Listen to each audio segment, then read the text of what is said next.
Друзья, мы сейчас приехали во Львов.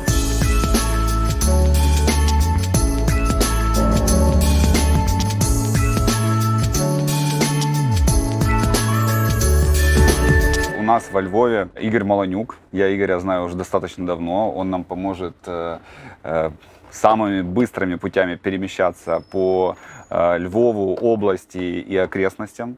Веселый парень, но сейчас увидите. Я думаю, что он вам понравится. Hello! Слава Україні! Привет. Прямо їдемо. Наліво. Потім направо. Так садіться, що? Окей. Я хочу трошки.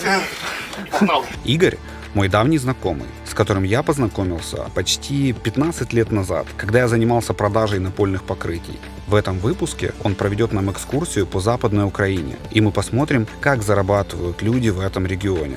Ну а мы с вами уже знаем, что люди зарабатывают, как умеют.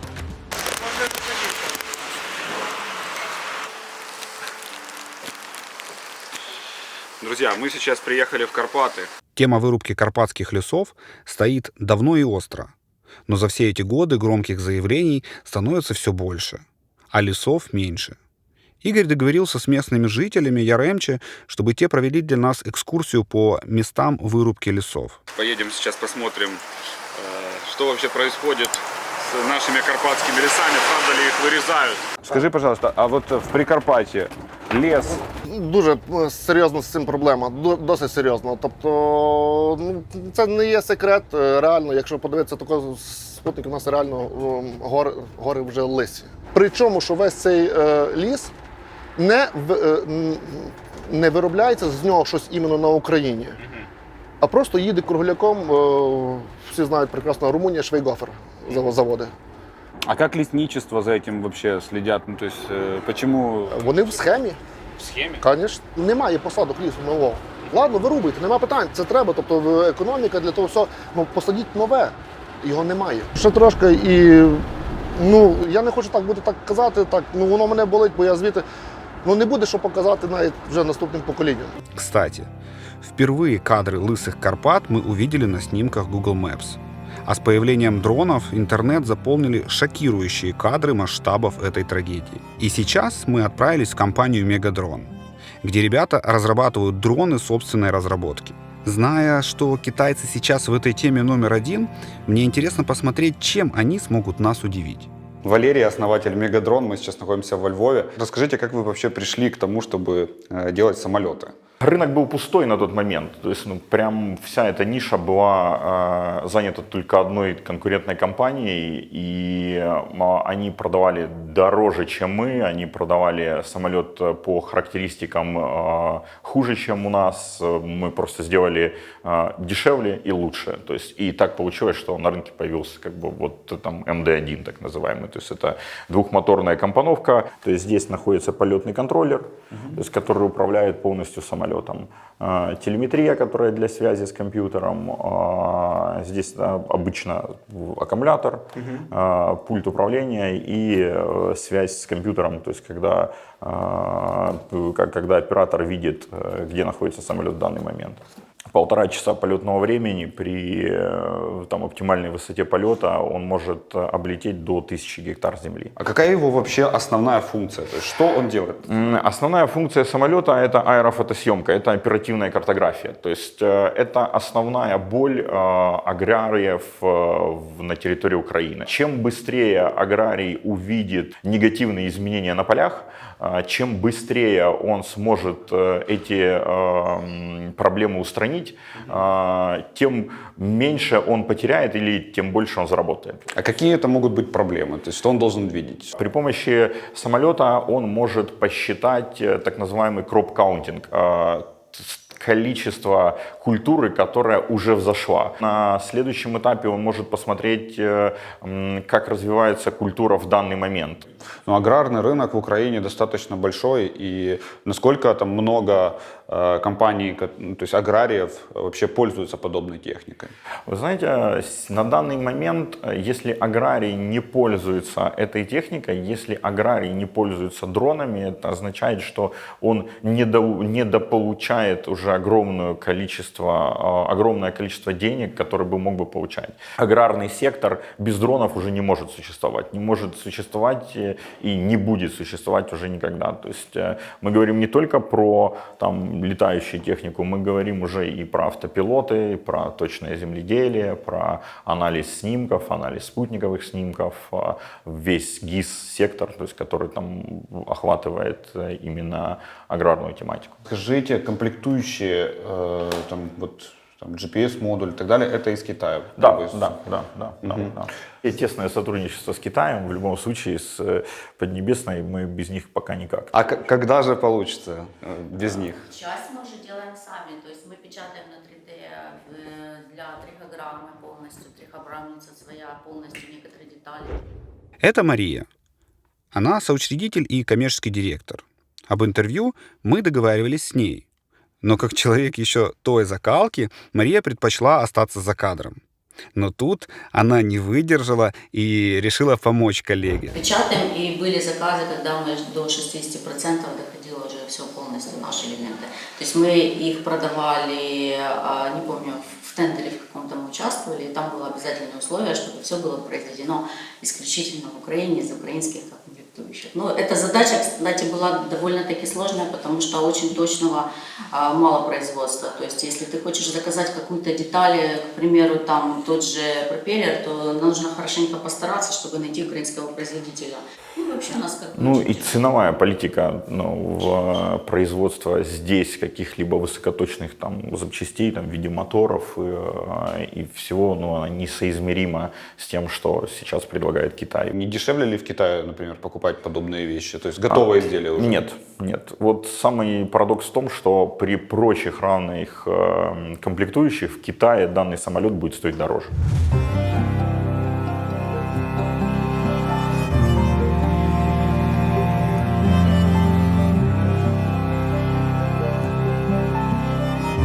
Привет, мы взяли 2 машины, сейчас едем в Карпаты, посмотрим красоту этих гор, а также мне очень интересно разобраться, действительно ли здесь деревья истребляют с немыслимой скоростью, или все-таки это больше сказки. И послушаем местных жителей, что они думают по этому поводу. Сколько вы лет уже живете здесь?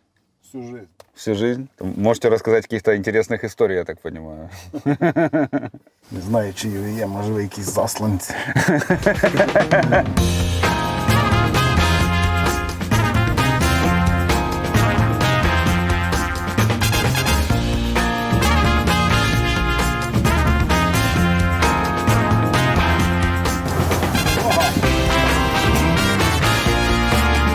Привет, пацаны. Кстати, возить туристов в горы на джипах – хороший хлеб для местных. Обычные машины тут просто не проедут. А на вашем X5 вы попадете на дорогой ремонт, или просто застрянете. Они переоборудуют свои внедорожники и возят туристов в непроходимые места. Однажды, когда на Драгобрат захотели проложить дорогу из асфальта, местные жители ночью сожгли строительную технику. Такие дела. Їду, я десь проїхав її, ми ж їхали, говорю, ми ніде не ставали.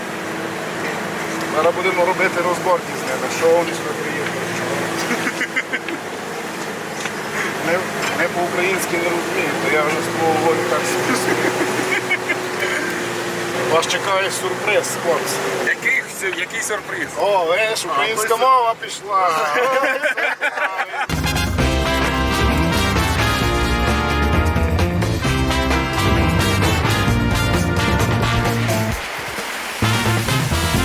Просто залишайтеся із нами. До нашої компанії зараз приєднуються Захар та Андріана з піснею «Лорана». А куда отправляют деревья? На Європу. Тобто нас з одного боку годують, ми туди свіжий наш карпатський ліс, а звідти отримуємо полуфабрикат. То не було секрет, що завод в Румунії Швейгофер, якщо не помиляюсь, вони ж теж лобіюють інтереси, вони це все ряду. Завод мав побудуватися Швейгофер у місті Коломиї, серед міста Коломиї. Не знаю, чи він вже там побудувався, тобто щоб ще ближче просто приїжджали І вони там вже далі свою і готову продукцію. Тобто тут продукцію з даної деревини зробити дешевше і той самий продукт продати за кордоном, але це вже не мають. Питає Штефан, чи ви п'єте самогон? Адвайзерам, ні? Ні. Кажуть, не п'ють. Немецкая форма. Доброго заречка. А деревья тут вырубывают где-то? Дерев'я тут вирубують, як ти казав, усе. Або санітарні рубки, або поодинокі дерева.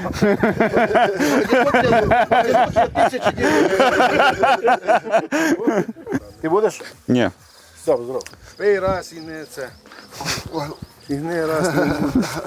Що? Озеро самі. Я Що? не буду, треба працювати. Чим працювати? Хоч би тебе коронавірус з'їв, пий 100 грам. Вже не треба буде працювати. Більше даш на лікарство.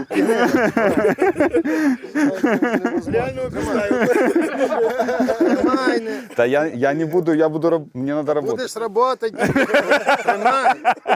Прошло 4 часа, да не буду я. Уже потемнело, да не буду. Котрі вивчилися за гроші і слухають чутки. Вони ж, якби він виріс від маленького, що він садив той ліс, потім став лісником, потім став лісничим, він знає, яка проблема в цьому. А вони не знають. Ну, ліс такий, що ну, просто красавець, поняв? Вітер повалив його, а там є паркова зона, вони не мають права. І це все стоїть гниє. Этот местный активно доказывает мне, что вырубка необходима. И в их краях делают санитарную вырубку, то есть вырубают только старые деревья и на их месте сажают новые. За кадром нам сказали, что вся эта компания занималась браконьерством и рубили лес в черную. А ребят вроде нас возят по туристическим точкам, чтобы показать, что проблемы нету. Там корник цей, і від цього корника, від цих смирік валених, жучок йде в другий, в живі, здорові дерева. І це все пішло отако, цілі гори в парку, під Говерлом, все сухе. Тут що, це добре? Просто є просто... Йде питання про те, що дійсно показати, як воно є. Окей, засаджуємо, все, засаджується, все тут зачав. А тут трошки є у нас проблема, бо тут то зробив. От і все. Лісокомбінат в 100 разів більше рубав. Що ви, хлопці, то колись ви не уявляєте, колись за Союзу це рубалося і все, де показали, отак, тут. Врубали, їх. Завези їх на Грушівську. Я зараз дадеш на Грушівську довести. На Гирьку. Покажи, де кожен все посаджено, я гарантую. То есть значит, что здесь срубили деревья, а вот эти палочки означают, что здесь посадили деревья, да? Так, так біля кожної палички посаджене дерево, щоб не затоптали. А, я вижу вот одну палочку, вторую палочку. Ну, йде питання. Зараз беруть просто з Білорусі ліс, молдавани, як колись звідси возили, от зараз вони беруть з Білорусі наполовину дешевше ліс. Готовий, обрізний. Нащо йому тут купувати? Добре, а чого так? Чого вони беруть звідти, а у нас тут як У нас дорого. Ціна є, держава поставила ціну. Є, от ти маєш за кубік заплатити там 1000 гривень. Як у нас мадяри пішли геть відси. Я коли ще лісом, то я ж теж лісом займався. Но мадяри приходили, не забирали свіжопил. Скільки даш, тільки влізли. Потім легонько Румунія відкрила свої кордони. І це все мадяри перекочували на Румунію, а тут підняли ціну. Ну та й нашу, ну, що ти з тим лісом будеш робити, якщо ціна у 2 рази дорожча, як від Румунії. Добре, удачи вам. А сколько вообще стоит вот такой самолет? Могу ли я у вас его купить? Сколько стоит? Ну вот на данный момент, на сегодня, 125 тысяч гривен он стоит. Да 4700 в условных единиц. $4700. Наверное, аналог в Китае 6700. Да, 6500, плюс еще момент доставки. Доставки и зачастую там есть проблемы с растаможкой подобного рода техники. То есть это нужно где-то сертифицировать? Сертифицировать Укрчастотнагляд, СБУ, что это не двойное назначение, ну и так далее. То есть тут прям возникает это. А вдруг вы контрабанды захотите? Кстати, зачастую самый первый вопрос, когда звонят в Мегатрон, они спрашивают, а вы делаете такое, чтобы подняло там 20, 30, 40 килограмм? 40 килограмм сигарет. Абсолютно верно. Это нет, сигарет. Да, передачи в зоны. 80% запросов – это контрабанда. И я очень радуюсь, когда звонят аграрии и говорят, мне бы поле облететь. Я такая, ох. Вопрос от редакции. Вот если 80% запросов на контрабанду, как вы сдерживаетесь от такого соблазна? Очень просто. Мы за очень прозрачный бизнес. То есть это бизнес, который строится на года. Мы не хотим связываться со структурами просто-напросто, которые приведут и дадут какую-то тень на нашу репутацию. То есть у нас репутация прежде всего. А как вы можете определить, самолет у вас покупают для того, чтобы сигареты перебрасывать через границу или нет? Как мы все знаем, когда техника используется непосредственно для контрабанды, там идет очень много моментов по именно конструкции удержания груза и выдачи груза. Как только человек подходит в этом техзадании к этой части и начинает кружить о том, что ну оно должно быть тут захватить, а там не вовремя скинуть, все. То есть на это можно ставить жирную точку, поскольку максимум, что можно использовать, это подача каких-то медикаментов в труднодоступные точки. Но для этого всегда есть государственная структура, которая дублирует данный проект. Ну, когда они звонят и говорят, там, нам нужно 5 килограмм, то есть этот самолет может поднять максимум килограмм на себя, то есть и то с большими ограничениями в плане того, что это должна быть какая-то обтекаемая форма груза, это должна быть какая-то небольшая форма груза, а сигареты — это блоки сигарет по полкило каждый, то есть им неинтересно, то есть им нужно 5 кило, 20 минут полетного времени и сброс этого. То есть наша техника такого не позволяет, и мы изначально, в принципе, не строили такие большие коптеры, хотя это было возможно. Один был, но это, опять же, под институт был сделан, поэтому. Можете ли поделиться информацией, какое количество подобных самолетов и устройств продано? Если да, то куда? То есть это Украина, возможно, это какие-то другие страны? Основное это Украина. То есть, если сейчас открыть топ-10 агрокомпаний Украины, то, наверное, на всех 10 летают наши самолеты. По Украине за прошлый год у нас порядка 30 самолетов было продано. То есть и средняя стоимость самолета 4700, $5 тысяч. Да. Опять же, это средняя цена, потому как этот самолет может стоить и $10 тысяч. В зависимости от Сбрасывать, не сбрасывать. Нет. Если мы... Вы под криминал подводите, прям на камеру. В зависимости от камеры, в зависимости от GPS-приемника, который здесь самый простой, то есть есть двухканальные приемники, которые порядка $1500, то есть сам GPS-приемник стоит. Делаете ли вы, либо были ли мысли делать квадрокоптеры? То есть... Да, изначально были мысли, и изначально даже мы их делали, то есть сзади они стоят, то есть это вы сами делали? Да, это мы сами делали, это... Подобные я видел в DJI.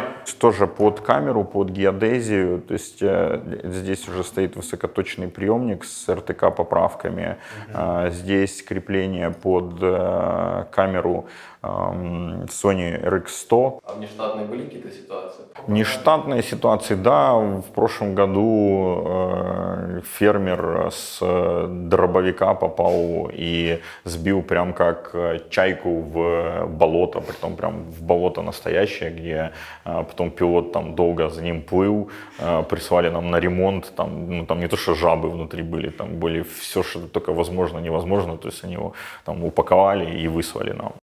Один из видов заработка – это граница. О чем я хотел поговорить, что люди, которые в приграничной зоне живут, они работают, как это называется, челноки, Човники, мурашки. Мурашки, муравьи. Как это работает? То есть сколько они за это получають? Как это вообще происходит?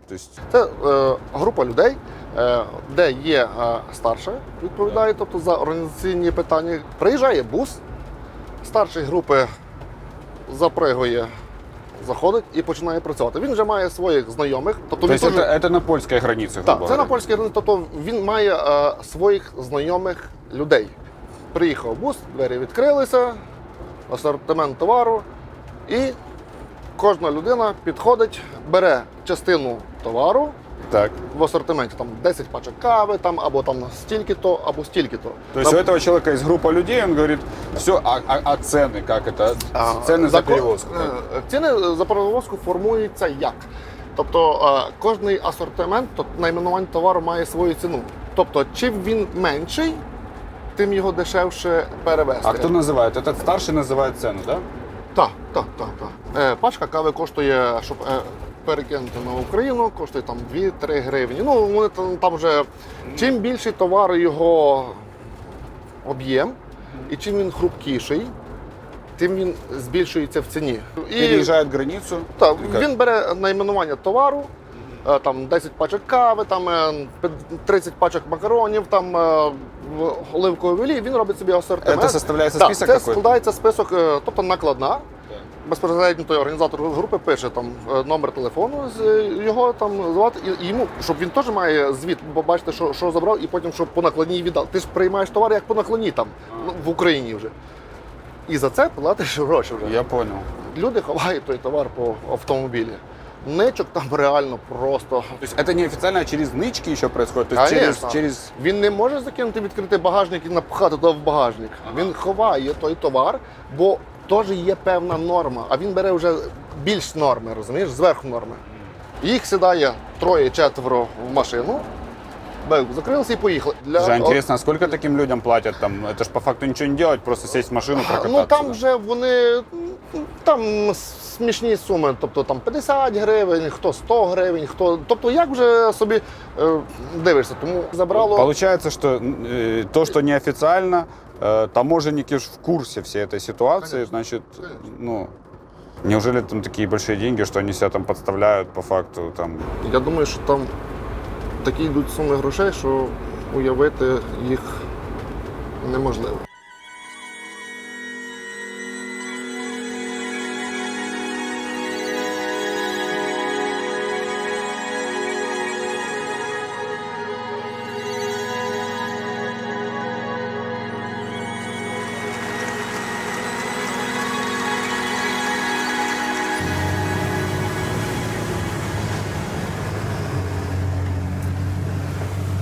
Стей Степан щось так почав просто він нервувати, що я, чесно кажучи, подумав, що він цим і займається. Тому Ні, ще цим не займаюся. Він колись займав, я теж цим колись займався. Я колись рубав хлопці, я був клієнтом. Я купляв собі лісосіку, як купляв. Відводили мені, я платив за неї бабки, мене ті робили. А то, що там, знаєш, кожний щось мотили. А це було 15 років тому. То я був клієнтом, я купляв, допустимо, виходив так. Є лісосіка, вони мені відводять там, допустимо, це під головне користування. Або, наприклад, санітарна рубка чи поодинокі дерева. Такі, які вже перестарілі дерева, ти заходиш туди, і вони кажуть, відбивають тобі клеймо, оце старе, оце, і ти забираєш. Або головне користування, там повністю під лісосіку під нові насадження. Ти як клієнт, вони тобі кубікують, скільки там є лісу, все, і потім по накладних ти зводиш і оплачуєш по касі. Ну це так виглядає правильна групка, правильно? Тут неправильно і нема, то всі одинакові.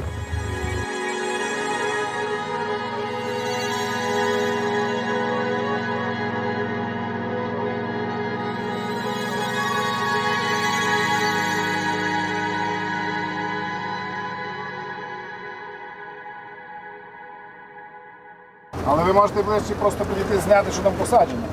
То есть там написано даже? А кто это садит? Це лісгосп садить? Лесгосп. А деревья пилит тоже лесгосп? Так. Так, ну здесь я дерева, честно говоря, не вижу. Что-то незаметно. Давай посмотрим еще. Так, а здесь я вижу посаженное дерево. Смотри. Вот. Видишь маленькое? Вот, получается, видишь, обрезано. Вот раз, два, три, 4, 5, 6, 7, 8, 9. И вот здесь посажено дерево. Вот оно, смотри. Единственное, что оно какое-то суховатое, но есть зелененькое. Наверное, недавно посадили, буквально недавно. Видишь? Вот. Но мне кажется, что, так, судя по красным столбикам и по срубанным деревьям, то красных столбиков меньше, чем срубанных деревьев. Ну вон красный столбик, вот красный столбик, вот красный столбик. А деревья были действительно старые, такие огромные. Посмотри, какие.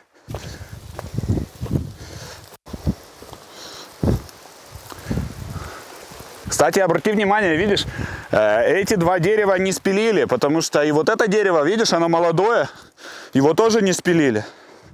Вот это старое спилили, а вот это вот нет. Это не срезали, потому что молодое. Да, но с другой стороны, сколько с него древесины. Но посмотри, вот эти тоже не срезали, могли бы срезать и эти. С этих древесины можно было бы достать. То есть это дает надежду на то, что все-таки карпатский лес вырезают не так, как нам преподносят, что все плохо. Но с другой стороны, здесь рядом Яремче, Буковель, здесь ну, вряд ли будет что-то незаконное. Здесь, скорее всего, все законно, потому что все на виду.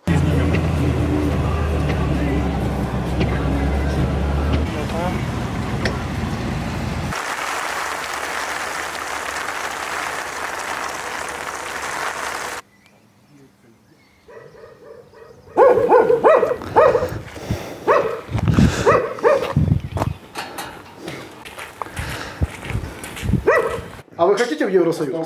Через пішки. Ми ж були в Європі, я бачила, як живуть люди. Але ми в Києві. Ні, ми хочемо, аби Європа була в нас, Україна. Ви самі Не треба нам навіть Євросоюз. Побудувати Європу Україну. Побачити, як Європа. А ви б не хотіли так жити? Ні, ну звісно. Ні, так не хотів би. Як Європа. Хотілося б лучше. Ну так, але хоч би. Но у нас просто, понимаете, какая ситуация? В Европе все по правилам, все по закону, правильно? А у нас красота. Правильно? Не по закону. Рабы что попало называют? Через то ми так живемо, що красота. Правильно? Это у вас столовая рабочая, да? Брали 6. Работает 12 человек, да? А сколько свердловин? Ой, багато. Багато свердловин є. До 40 свердловин ставлено. Я багато свердловин. Нет, вот представьте, вы работаете на нефтяных моментах. И сколько у вас тут зарплата?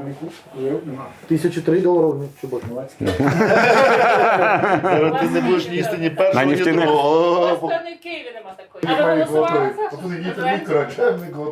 Ні, Меня тогда не было, я уехал. ну що і за Зеленського. Не хотілося змін в Україні вже, не то, що іменно Зеленського. А коли вони будуть ті зміни? Коли вже нікого не буде в Україні. Коли молодь все виїде за границю. Остарбайтерами. Я ну, то есть спрашиваю, что там сейчас происходит. Он в итоге пытается мне стопку водки дать, чтобы я выпил. По Союзу колись роботу всі мали. Ці всі села, тут всі тут 3 зміни робив, ні? А зараз? Нічого? Зараз немає, зараз там сирін. Італійці купили цей лісокомбінат. Ага. І вони, коротше, що вони рубають? Вони вирубують бук.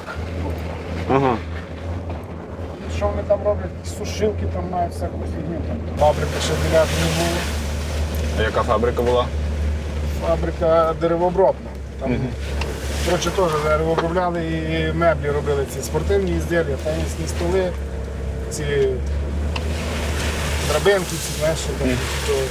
Після розпаду Радянського Союзу всі підприємства, які були тут, а їх було немало, які давали роботу дуже багатьом людям. Ти працюєш весь час на заводі, в тебе є постійна робота. Він не знає, що таке купити, продати і зробити. Він був постійно забезпечений на заводі, він працював на фабриці, за нього все думали, йому дали, він прийшов, пообідав, вечором пішов, все класно, отримав зарплату. Коли все почало розпадатися, то він не знав, що робити, як далі робити і що робити. Почали люди масово виїжджати за кордон на заробітки. Тому що він бачив тут, що йому нічого не світить. Куда фабрики передавались? Ну вот они стали бесхозные. Там заходили люди і просто займалися варварством, де виривали проводку, кабеля, що можна було домовитися і вкрасти, то йшло. Правильно ли я понимаю, что там одна из простых вещей для людей было в тот момент, когда там потеряли работу, нечем было заняться, туризма особо не было, либо он не приносил тех денег, которые был. И одна из простых вещей – это там рубить лес. З 90-х років по 2000-х. Оцей період, цих 10 років, раптом все обірвалося. І цей період за щось теж треба було їсти, годувати тих самих дітей. Дозвіл був зверху, а зверху що це? Це була влада, яка на той. Тобто вона дозволяла це робити, закривалися очі. Просто так, щоб людина пішла, там зібралося пару чоловік, ми йдемо рубати ліс, він би, можливо, дійшов до того лісу, а можливо би там і залишився, тому що зрубав, там його би на другий день вже накрили. Слушай, ну реально комаров просто... Давай переместимся в наш дом на колесах. Как ты считаешь, это все-таки должно быть только собственностью данного региона, это должно быть собственностью данного региона и Украины в целом, либо это должно быть собственностью частных компаний, частных лиц? Я схиляюся до тої думки, що це має бути в приватній власності. Частной собственностью. Так. Почему? Тому що то, що належить тобі, ти його не будеш так нищити і вижимати з нього останні соки. Щоб тільки купив, продав, зрубав і віддав, і це. Коли це є твоє, ти відповідно про нього дбаєш, і ти купив це, і воно приносить гроші. І знову ж таки, на державному рівні це неможливо так зробити. В Донецкой области, в Артемовске добывается, там, в Солидаре добывается соль, которая продается по всем странам бывшего Советского Союза. Правильно ли я понимаю, что там с добычи, например, соли, из 100% прибыли по добыче соли, какой-то процент должен идти на місцеве... Більша частина тих грошей має залишатися в тому регіоні. Угу. Дороги, школи, лікарні.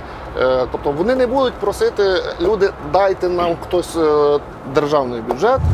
А як появився Буковель, вообще розкажи? 2000-ні роки в плюсі, там рік-два, вони вже почали розвиватися. До того, взагалі на Західній Україні не було гірськолижних курортів. Максимум було це село Яблунця. По чому покупали землю? Ну, то есть, вот, викупалась земля? Вот. На початок, коли це все починалося, вона там продавалася за безцінь. За ціну ящика або 2 ящика горілки, просто собі купити півгори, там домовитися. А от коли то вже люди вже всі вкурили ту свою інформацію, почали говорити, різко почали вже ціни вже підніматися. Раз з неба падають реально мільйони, сотні тисяч доларів.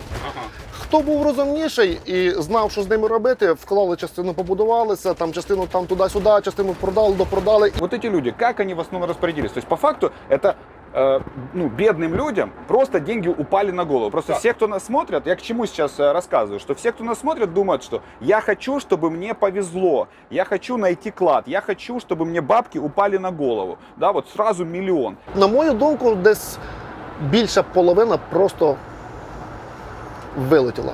Вилетіли. Просто з'їли ті гроші за певний період і нічого не добилися. Більша половина. Тобто, тому що люди не знали, що таке гроші, особливо великі гроші. Наприклад, мали там власники купа земельних ділянок. Тобто це не говориться про якісь сотки, 10 соток, це там гектарами. Зрозумів, тобто він частинку продав за певну суму на той період, вложив гроші. У нього ще там є, але він її не продає, він чекає собі свої ціни, тому що він вже поняв, зрозумів, що і до чого. Иногда вот так получается в стране у нас есть янтарь, да, то есть люди находят янтарь и им просто падают на голову деньги. Есть люди, которым просто была земля, построили комплекс Буковель. Це трошки інша тема. Не, по факту молодые ребята получали 100-200 тисяч доларів. Так, але вони тобто вони заробляли ті гроші фізичною працею. Де є ризики, мотопомпи, де треба вложити купа... Ти янтарем займався? Я всім багато чим займався. До Буковелю основна частина людей там працювала і займалася тим, що теж безпосередньо виробляла сувенірну продукцію і її везли в Росію, в Москву, і там її реалізовували. Ну, а що в Москві реалізовувати із Буковель? Ну, сувенірну продукцію з дерева. Різьблені тарілки, всякі вироби з дерева, тобто домашні, елементи декору, тобто всякі речі, тобто, що з дерева? З дерева все можна зробити. Зараз то саме все робиться, не повіриш, но то саме, тільки завозять ту всю продукцію з Китаю сюди. То есть раньше, получается, правильно я понимаю, что на Гуцульщине делали изделия из дерева, отправляли в Москву, а сейчас Китай делает для Гуцульщины? Так. Люди просто не хочуть працювати, не хочуть думати, не хочуть виробляти своє. Легше купив, продав, заробив, маржу поставив в кишеню.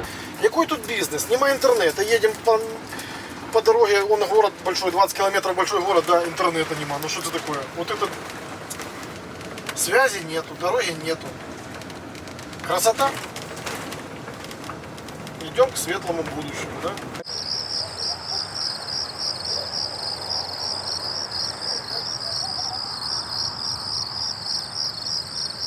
Очень много делали совместных проектов, там это табло, допустим, вы все его проезжаете, это Бориспольская трасса, там где вы видите температурный режим, там гололед, не гололед, это тоже мы, то есть это наши устройства, наши девайсы там работают. И, в принципе, сейчас самое активное, то, что мы развиваем, это дезинфекторы InUA, это, собственно, станции бесконтактной дезинфекции. С наступлением карантина большинство бизнесов сильно просели. Но, как говорится, кризис – это время возможностей. На карантине всем резко понадобилось что? Конечно, маски, дезинфекторы.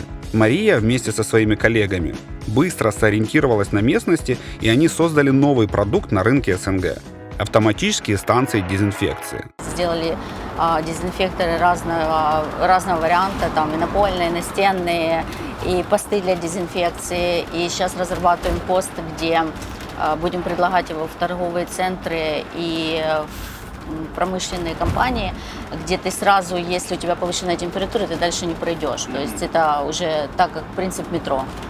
Если у тебя выше, там 37, все, двери не откроются. Люди ставят на тесты, тут поставили во Львове мы несколько, они их тестят и потом говорят, что, ну вот вы знаете, нам обработка одного чека обходится очень дорого, и мы не понимаем. Я говорю, ну это же ваш покупатель, то есть если вы тратите на него 7 копеек, стоит обработка рук, то обработка целиком чека стоит 48 копеек. Но это не такие большие деньги. У вас же средний чек как бы стоит в магазине, ну там на выходе там 700 гривен сейчас, он там, по-моему, или 500 гривен в ТЦ. Я говорю, вы тратите всего полгривны, сделайте безопасным те места, где ходят люди. То есть сами управляющие еще не до конца поняли, зачем им это. Наши автоматы уходят, как правило, без брендирования вообще, либо брендирования, допустим, под партнера. А дальше с ними может случиться вот такая трансформация, и они могут получить, допустим, полностью брендирование так, как захочет уже покупатель. Кстати, на секундочку, Леонардо – один из самых элитных и дорогих бизнес-центров Украины. Зачастую отправляем вот автоматы вот в таком виде, в такой пленочке, она снимается. Сделаны они из алюминиевого композита с гарантией 50 лет на корпус.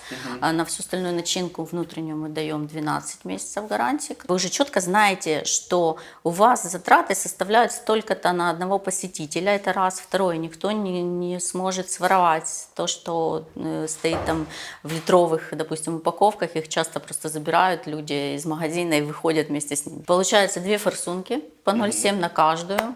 Этого с головой хватает по данным МОЗа для дезинфекции. Экономим салфетки, экономим мыло, экономим воду. То есть 10 литров дезинфектора экономит нам 7 литров воды. В Китае видел подобные штуки, там идешь и планшет, твое лицо сканируется там, на производство, и, соответственно, подставляешь руки, тебе дезинфицируют, лицо определяет, что ты сотрудник завода, открывается турникет, ты пошел. Что-то подобное. Да, будет, мы это уже есть технически полностью прописанное ТЗ к реализации. Если найдется тот, кому это интересно купить, мы готовы его сделать там в течение 3-4 недель, он получит тестовую версию. Здесь при сканировании лица еще могу добавить, что можно это все сложить в электронный журнал и посчитать вам входное время, когда вы пришли на работу. Ну вот, в принципе, очень все просто. Попшикали, продезинфицировали и пошли дальше. За границу планируем. Есть запросы по тому, как сейчас та же Польша, ценник X2 и X2,5. То есть то, что мы продаем здесь там, по 200 евро, в Польше продаются по 600 евро. У нас есть всегда эксклюзивное предложение, а именно, мы просто продаем кит-комплект. А сейчас послушайте внимательно, как и что она говорит. Это мышление предпринимателя, который создает продукты и решают боли людей. В таких людей я верю больше, чем в тех, кто непрерывно рассказывает об успешном успехе и о том, что для успеха в бизнесе нужно просыпаться в 5 утра или медитировать. Чем вести и таможить автомат? Когда мы можем воспользоваться скидкой на, допустим, полностью все устройства, которые включают кит-комплект, на них не нужно ни затаможка, ничего. То есть сертификат производителя, и вы получаете кит-комплект, дальше делаете свой корпус, либо берете наши чертежи, собираете, делаете бизнес в любой стране. То есть это голова получается, да? Да. Сколько стоит подобный аппарат? Вот такой маленький, вот такой вот побольше, какая их цена? Розница, такой автомат стоит 4500 гривен. Это где-то $170, 175. Да, 175. Ага. Этот стоит 200, то есть $195. И этот стоит 16500 в розницу. $615. Сколько модуль такой может стоить? Продаем сейчас по там, $100 ровно. То есть фактически в него входит все. То есть подсветка, бак, куда заливается жидкость, форсунки, то есть все, что нужно человеку для того, чтобы его продать, это ему сделать свой корпус, который он может сделать сам при помощи там, третьих лиц. Как вы к этому пришли? Ну, то есть к этому вот вопросу, занимаясь дронами? Первый автомат мы сделали, первый вендинговый автомат мы сделали в 2007 или 2006, наверное, году. То есть тема вендинга, там, автоматической продажи чего-либо у нас очень-очень давно. Наши музыкальные автоматы, которые мы сделали в 2006 году, работают до сих пор. То есть не меняясь ни конструктивно, ни программно с 2008 года. То есть, А что это такое? Вот. Хороший вопрос. Когда-то, вы какого года рождения? 93-е. Понятно. То есть когда-то... В смысле? Вы просто это вообще не застали. То есть когда-то была такая забава в... Как раз вот там она началась с 98-го, 2000 года. Это в разных заведениях, кафешках стояли автоматы, куда ты кидал копеечку или там гривну, засовывал гривну или кидал копейку. На экране там кнопками, еще не было тогда сенсорных экранов, вообще не было сенсорных экранов. Кнопками ты выбирал эту песню, и все кафе слушало твой шансон. Потом у нас были автоматы по продаже кваса, по продаже бахил. И потом, как наступил... Ну, самый веселый автомат, это был продажа водка на Казантипе. Автомат по разливу. Водки, микса берна и водки на Казантипе. То есть, когда пришел коронавирус, когда пришла эпидемия, мы просто сказали, почему нет. Ну, типа, идея выдавать порционно антисептик, ну, она была, в принципе, нам на пол. То есть мы там, это уже третья версия платы, которая была. То есть мы там буквально за 2 недели довели ее до там, серийного производства. Данная плата полностью разработана, спаяна и сделана, произведена полностью в Украине, то есть уже украинским производством. Получается, если вы делаете вендинговые аппараты, шеринг пауэрбанка вы тоже можете организовать? Можем делать что угодно на самом деле. То есть в плане и шеринг пауэрбанков, и в принципе даже если там исходя из дронов мы сейчас найду батареи, мы в принципе свои делаем тоже. Так мы в принципе производство пауэрбанков здесь можем поставить. Он сзади вас сварка стоит для литий-полимерных аккумуляторов, то есть за автоматом. Да, я вижу. Кстати, кто не знал, я запустил собственный сервис шеринга пауэрбанков. Пока что на основе китайских технологий. Но кто знает, как пойдет дальше. Может, и с этими ребятами запартнеримся. А еще вы можете стать нашим клиентом или партнером, перейдя просто по ссылке в описании. Ситуация какая? Вот, допустим, я еду, допустим, за границей, везу там, допустим, да, сколько там, 3-4 велика. Я не могу их провести, потому что мне скажут, выкидай. Поляки выпускают тебя, ты можешь забитый полностью всякой ерундой. Ну, естественно, кроме наркотиков, там, оружия и т.д. и т.п. А великов, там, что хочешь, телевизоров 5 штук, там, шо, вот забей машину. Но Украина тебя не пропустит. Пропустит только, знаешь, ты ручная кладь и свои вещи, ну, личные вещи, допустим, ручная кладь 50 килограмм, не больше. И в машине там 50 килограмм, то есть 2 колеса я могу провести. Ну, допустим, если у меня машина идет с 4 колесами, то есть, ну, зимняя резина, допустим, вот я еду на лете, машина на лете, 4 колеса, могут даже не пропустить, могут 2, скажут, а 2 выкинь нафиг. Если есть уже набитые контакты, то есть ты позвонил и сказал, у него на польской территории стоят, допустим, ангарчики такие. Все, ты подъехал, номер ангарчика, все это дело, выходит охранник, открывают, выгружаешь. То есть никакого криминала, ничего не это самое. Потому что выезжает этот, допустим, человек, у него в семье 3 детей, жена там берет тещу, у него мини-бусик, допустим, там. Все, они сели, они едут. Они приехали в Польшу, затарились с товарами, потому что дешевле и качественнее, скажем так. А назад загружают на каждого человека по 50 килограмм. Вот и посчитайте. То есть 100 баксов у людей на семью ежедневно свободно получается. Вот. Посидели, чаек, бутербродики, как говорится, в машине. Ну да, на границе надо провести 10 часов туда, бывает 10 назад. Представь, на каждый день таких людей там 200 человек. Вы посчитайте просто. Ты можешь, да вы что я буду дивиться? Там 700 килограмм ты ведешь, чи 300. Как обрезать так, чтобы все-таки были налоги, чтобы люди, во-первых, чтобы люди этим не занимались, а занимались какими-то легальными Ты понимаешь, вещами? вот такая ситуация, вот как обрезать? Люди за счет этого живут. Вы представьте, это не маленькие деньги. Чтобы обрезать это все, вы представляете, что это начнется? А они приедут нас шукать. Так что лучше, можно пока не обрезать. Кто приедет? Но те, которые на этом живут, люди. Понимаешь, какая ситуация? А узаконить, допустим, ну, как узаконить? У нас не могли узаконить вот эти бусики, которые с Италии, вот я 2 недели назад смотрел, и у меня товарищ в Конотопе ездил на Италию, все, он не ездил. Говорит, головники такие, что с бусика брали 500 евро, ставили, открывают будку, допустим, представь, люди сидят, я лично это видел. Вся страна знает про коррупцию, вся страна. В нычку. Водители, таксисты, а у нас коррупция продолжает работать. Открывается будка, заходят чудаки, такая фигня нарисована, пустой бус, типа, отошли, чик. Люди, 40 человек в автобусе сидят, дивятся. Будку закрыли, по рукам, заходи там, подпиши, отдай листы и все, печи. В данной ситуации как можно одних там наказывать, штрафовать, садить в тюрьму, а когда существуют такие вещи открытые, прозрачные, вот так, когда вся страна от человека, водителя из Конотопа до человека, живущего там во Львове, то есть все знают, что это все работает. Как можно других наказывать, когда такая ситуация существует и о ней все знают? Ну, я думаю, що треба поставити у всіх одні правила. Одни правила для всех. Все, вот, Саш, вот ты, как было бы комфортно, допустим, растамаживать машины? Вот как бы тебе было? Тема вообще такая, вообще элементарная, такое чувство.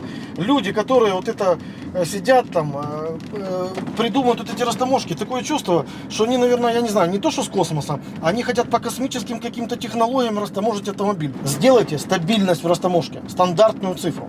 Машина. 10 лет, до 10 лет, там цена там $1500, и пофиг какой пробег. Я ее нашел там за 500 евро, чи за 1000 евро. У нас программа, оценка машин. То в Києві оценка машин, сиділи якісь непонятні люди, вони оцінювали, що вони там оцінювали. В інтернеті глянули, да і все. Никаких схем коррупционных не будет. Никакие таможенники, никакие оценочных людей там сидеть, 10 человек, которые оценивают, 100 человек. Зачем этот цирк? Это не вопрос. Я плачу деньги за растаможку, а куда они вообще идут? Якісь непонятні такі моменти, що я розумію, що я заплатив 2500 растаможку з машини, мені $2000 пошло на пенсионный фонд, я знаю, что там я получу через 20 год, через 32 тысячи долларов, правильно? А 500 пошло государству. Подождите, это маленькие деньги или что? Если тысячи людей, десятки тысяч людей заезжают. А вот представь, я же вам говорю, стандартная цифра, $1000, все. И МВР едешь, ставишь на учет. $1000. Я вам рассказываю, нелегальных машин, вот таких, как Евроблях называют, минимум 3 миллиона-5 миллионов. Вы умножьте на $1000. Любой человек захочет растаможить за $1000. Любой. То есть, грубо говоря, подошел к автомату, ты везешь там машину 10-летнюю, подошел к автомату, выбрал машина 10-летняя, там то-то-то. Пробег, ладно, пусть даже пробег указали, но он, да. Он не должен влиять на вот эти расчеты. Засунул туда $1000, грубо говоря, в гривне, да, и, соответственно, получил чек. Проезжаешь, чек все. Показал, оплатил, все, поехал. Все, без проблем. То есть эта гульня, вот это никому не надо. То есть такое впечатление, что у нас, получается, законодательство пишут вообще какие-то лузеры.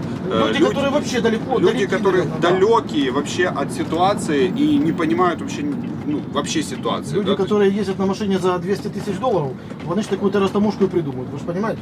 Есть основные потоки государственные, основные проблемы государственные, их можно исправить. Для этого нужна просто политическая воля, вот и все.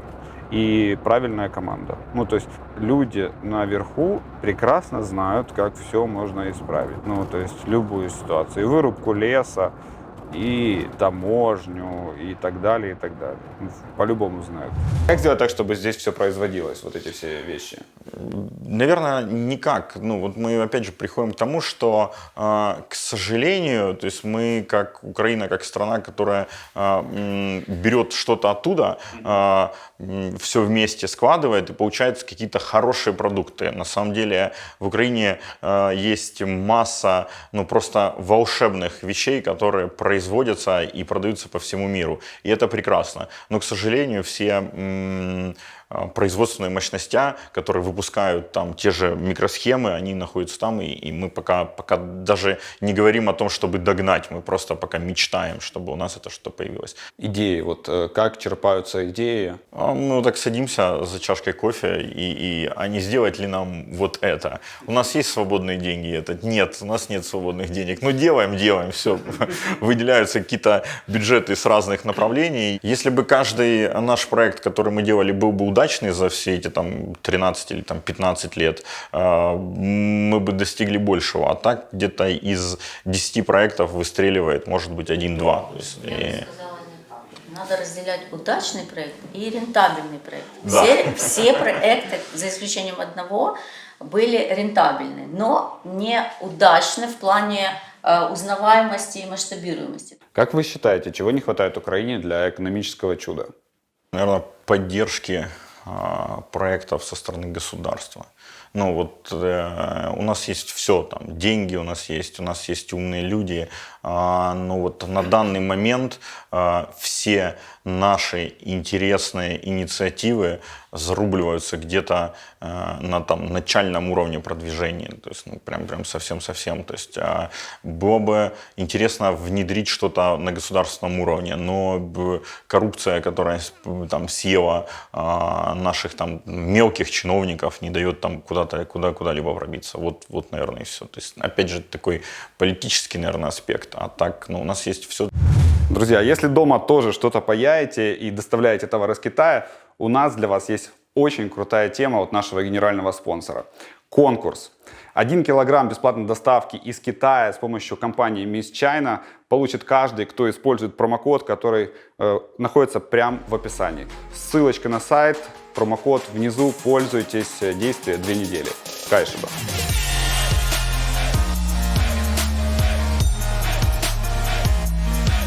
Мы сегодня на новій локації холдинга Емоцій Фест. Ми робимо круті продукти різні. Там від ребер, в Крівці є півметра ковбаси, п'яна вишня та сама. Ми, власне, стараємося в кожному проєкті створити унікальний простір, атмосферу, куди, власне, хочете повертатися. Це наймасштабніший наш проєкт інвестиційний. Проводимо тут якісь певні діджеї роблять лайнап. Генерувати ідеї треба постійно, тому що не можна стояти на місці. Вон Ілон Маск запускає ракету в космос, воно капець як мотивує. Ми будуємо бізнеса, які генерують кеш-флоу кожен день, позитивне, да? І ми будуємо це в довгостроковій перспективі. Може, колись і прийдеться щось продавати, ну зараз таких бажань не було. Якби у нас місія така, да, робити своє місто і країну кращими.